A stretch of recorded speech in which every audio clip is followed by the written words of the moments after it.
Chers amis québécois, bonjour. Avant même de vous présenter certains monuments historiques d'une grande valeur architecturale du Japon, je me permettrai tout d'abord de me présenter rapidement et aussi de vous parler un peu de ce que nous faisons à notre université. Je m'appelle Yoshinori Tachibanaki et je suis conseiller à l'université Konan à Kobe depuis mon retour de France en mars 2013.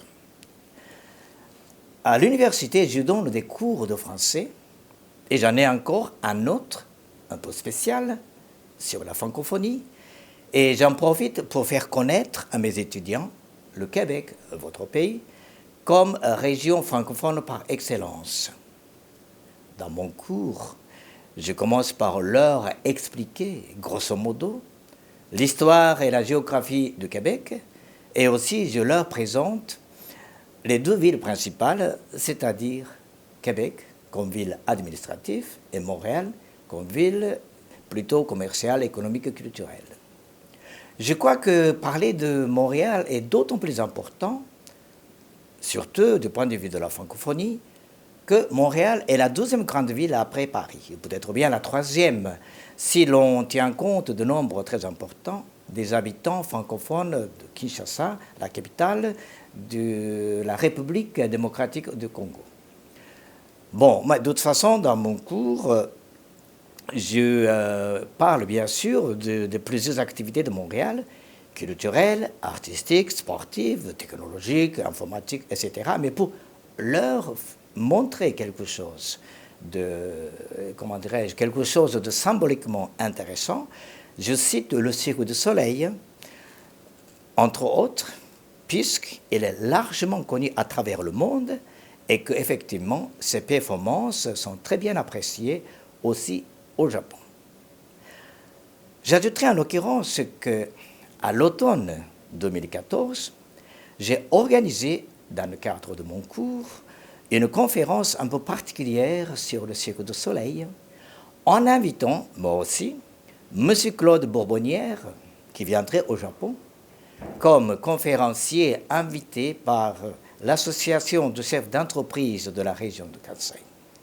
M. Bourbonnière, c'est un grand personnage de Cirque du Soleil, compagnie manager ou directeur des finances au siège social de spectacle résident à Las Vegas.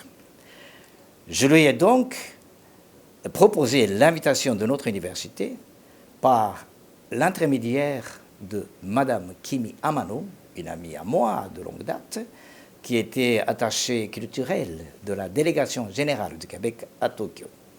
M. Bourbonnière a accepté notre invitation volontiers et il est venu à notre université avec son épouse japonaise. Lui, il est québécois, il travaille aux États-Unis, il est donc bilingue, franco-anglais, mais ce jour-là, je lui ai demandé de parler en français, puisque c'était dans le cadre de mon cours de français. Et d'ailleurs, ce jour-là, je lui ai servi d'interprète. Mais de toute façon, sa conférence portait non seulement sur le Cirque du Soleil lui-même, mais aussi sur d'autres activités de Montréal dans le domaine de l'environnement et de l'éducation pour les enfants. Mais tout cela a stimulé, invité mes étudiants qui n'avaient pas de bonnes connaissances sur le Québec, ni beaucoup d'intérêt jusqu'alors. À cet égard, il faut avouer franchement que moi non plus, je ne m'intéresse pas tellement au Québec, excusez-moi. Avant de partir pour Montréal pour la première fois, en 1998, comme professeur invité par le gouvernement de Québec à suivre les cours d'été à l'Université de Montréal pour mieux connaître la langue, la culture, la vie du Québec. Et cette première expérience, pour moi, était très, très intéressante et impressionnante. Ce n'était donc qu'à partir de ce moment-là que j'ai commencé à m'intéresser pour de bon au Québec et à la vie quotidienne de Montréal. Et par la suite, j'ai donc passé les grandes vacances 5 fois à Montréal, en louant le même appartement chaque été, au plateau Mont-Royal, et une fois encore, je suis allé en hiver pour connaître la vie souterraine de Montréal, centre commercial divers mondialement célèbre. Vous me direz peut-être que pour tout connaître le Québec, il ne serait pas suffisant du tout de connaître seulement les deux villes ou bien les choses, telles choses dont je vous ai parlé. Oui, je sais bien. C'est pourquoi nous sommes partis du Québec dans la voiture d'une vieille amie québécoise pour faire le tour de la Gaspésie en nous arrêtant à Gaspé, à Percé, et pour rentrer au Québec, nous sommes passés par le parc national de Miguastia, quelque chose comme ça, patrimoine mondial. Et j'aimerais donc personnellement que les étudiants de notre université, eux aussi, ils s'intéressent au Québec et qu'ils fassent des études là-bas chez vous, pourquoi pas, et que par conséquent s'établisse la convention des échanges d'étudiants avec notre université et les universités plutôt francophones de Québec, plus précisément l'Université de Montréal et l'Université UQAM, Université de Québec à Montréal.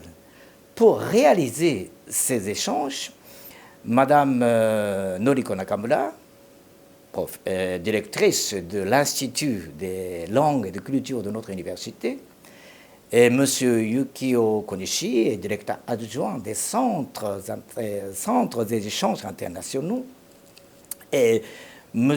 Masahiro Tanimori, professeur responsable de l'enseignement de la langue japonaise, où ils sont en train d'élaborer les programmes d'études exprès pour vous, et bien sûr pour cela en collaboration avec les professeurs de chez vous.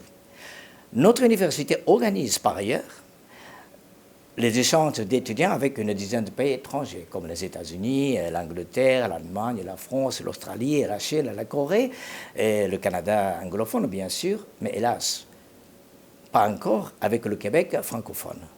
Voilà pourquoi nous souhaitons très très vivement que l'on puisse parvenir, dans un avenir prochain, bien sûr, aussitôt que possible, la convention en bonne et due forme, qui est toujours en négociation depuis un an à peu près, entre les universités de chez vous et la nôtre.